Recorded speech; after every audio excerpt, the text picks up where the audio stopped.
Hey everyone, Tech OG here, representing those who are 50 and up who love their tech.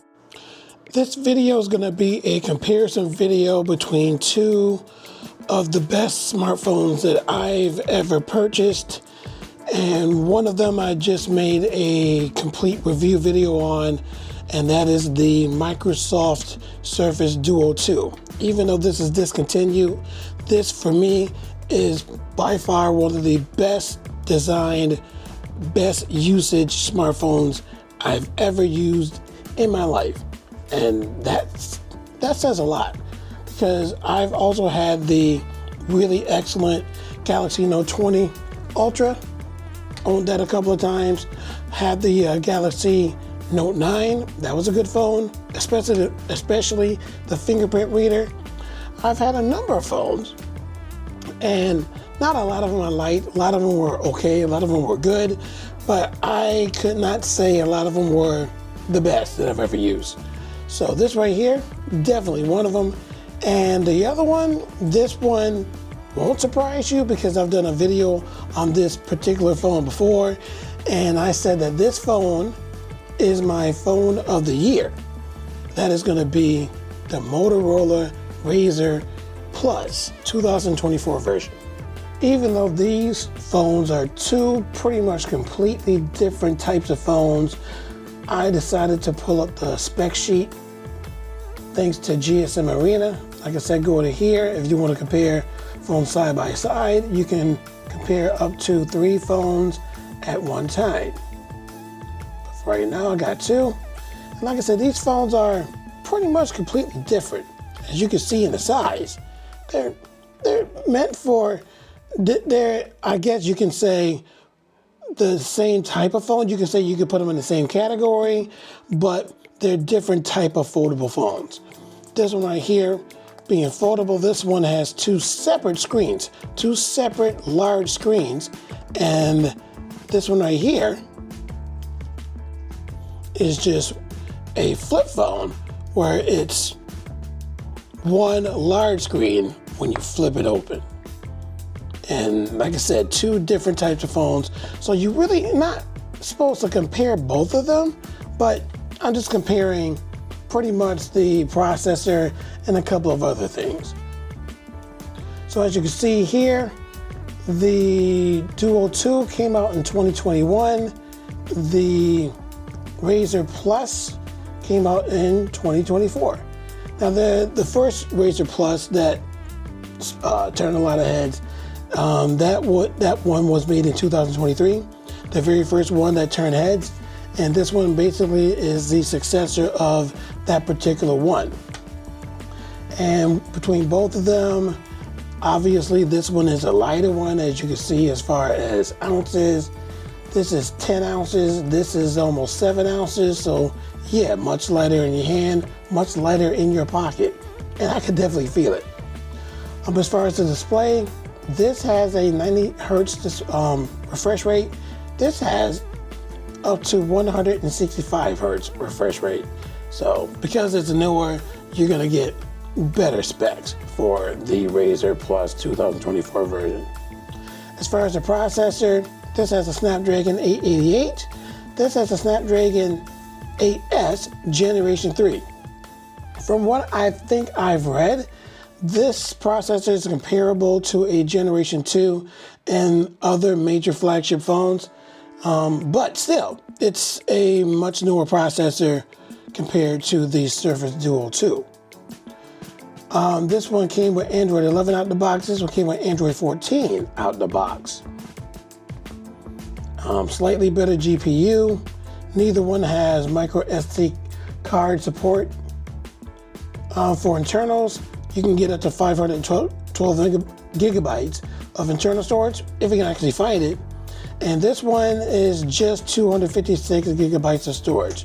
You're not going to find anything smaller or larger in this one, unless you get the international version, and that one is named the Razr 50 Ultra, where with the international version you get 256 or 512 gigabytes of internal storage. The camera megapixel count is much better on the Razr Plus 2024. Both cameras are 50 megapixels whereas on the Surface Duo 2, you got 12, 12, and 16. They both have selfie cameras, whereas on the Duo 2, you got 12 megapixels, and the Razr Plus 24, you got 32 megapixels. They're both wide-angle cameras. And as far as the video, you can do 4K up to 60 frames per second on the main cameras, but on the selfie camera, you can do only 1080p on the Surface Duo 2 and 4K up to 60 frames per second on the Razr Plus 24. Both have stereo speakers, and the Razr Plus has Snapdragon sound, whatever that means. I have to look that up. They both, oh, wait a minute. The USB-C port on the Duo 2 can be transferred to a display. So you can transfer the image onto a display, but on the Razr Plus, it's OTG. OTG is cool. That's all I gotta say. OTG is awesome. Both got fingerprint readers, which is kind of cool, on the power button. And I said in a past video, the fingerprint reader on here is pretty much almost comparable to the fingerprint reader on the Note 9. It's blazing fast. This one is okay. This one blows this out of the water. But at least they both have fingerprint readers on the power button and not on display or under the display. As far as charging, the battery is slightly larger on the Duo 2, as you can see, because it's wider, so you can put a much more bigger battery in it. But as far as charging, this one charges faster wired at 45 watts compared to 23 watts on the Duo 2. And this one has extra 15 watts wireless charging and 5 watts reverse wireless charging. So you can charge something by putting it on to here. For example, a phone, you can if you want to, or headphones. And it's again 5 watts of reverse. As I've mentioned, these two phones are two completely different phones, and they're meant for a different type of user. This one right here is for someone who likes larger screens and likes to have two separate screens to do two different things and see them in a better aspect. Whereas for this one, this is a flip-up screen where you have your cover screen and you basically can do everything that you can when this is open on the cover screen, and then open it up if you need larger real estate. Now you can also have two apps at the same time on this one, but again, the real estate is going to be much smaller on this one. And like I said in a past video, my complete review video, this is the best phone that I've ever used as far as real estate using two separate screens for two separate apps. And I told you that this one is my phone of the year for 2025 until the Razr Plus 25 comes out, because of all the cool features that you can do on this particular phone. Like I said, these two phones are for two different users. And as I used my Duo 2 for the past couple of weeks, like I said, I loved it. Great phone, can fit in your pocket, but there was one thing that really irked me about using this phone. And it's because of the thing that I really like the most about this phone, the screens. Now, because the screens are very large and you can see a lot more on these two screens as opposed to having dual apps on this one because of less real estate. Like I said, because of the screen size, it's fantastic to view on here. However, when you close it up, you basically have one screen size for your phone. And in this aspect, when you put it in your pocket, it's pretty large. And like I said, even though the large screen is a plus, it's also a minus, because when you do put it in your pocket, it takes up a lot of your pocket. Even though it's thin, it takes up a lot. And let's say you're on a walk and you get a notification. Again, you can check on your watch if you have a watch to check for the notifications. But if you don't have a watch, because right now I do not have a watch, you have to pull this out your pocket. You have to flip it open. You have to open it up, and then you have to check on here and do your business, and then close it back up so that you can save battery power. Put it back in your pocket. Takes up a lot of space in your pocket. Like I said, I used it going on a walk, and it's not that good. It's not that good of an experience when you're taking your dog for a walk or something like that, or just going for a walk in general. It's just not that good of an experience in that aspect.